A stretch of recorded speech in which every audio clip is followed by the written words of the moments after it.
মাধ্যমে আসলে 24-এর গণ-অভ্যুত্থানে যে গণ আকাঙ্ক্ষা তৈরি হয়েছে সেটা আসলে পরিপূর্ণ হবে।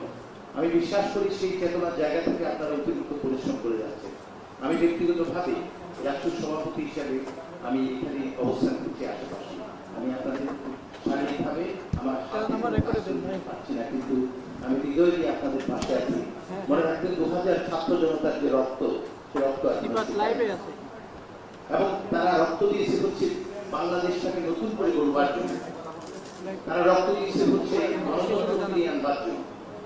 আমরা বিশ্ববিদ্যালয় থেকে শুরু করে জাতীয় পর্যায় পর্যন্ত গণতন্ত্র ফিরিয়ে আনতে চাই এবং আপনাদের সক্রিয় সহযোগিতা যেভাবে আগে পেয়েছি এই সহযোগিতা অব্যাহত থাকবে সেটা আশা করি।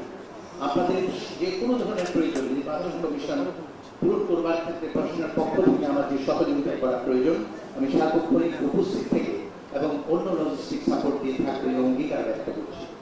আমাদের এখনই তাহলে নির্বাচন কমিশনের ঘোষণা অনুযায়ী আমাদের জাতীয় ভোট কাউন্টিং শুরু হবে। সবার জন্য অনেক শুভকামনা এবং আপনাদের এই কষ্টের কথা ইতিহাস হয়ে থাকবে জাহাঙ্গীরনগরে, কারণ 33 বছর পর জাতীয় নির্বাচন হচ্ছে।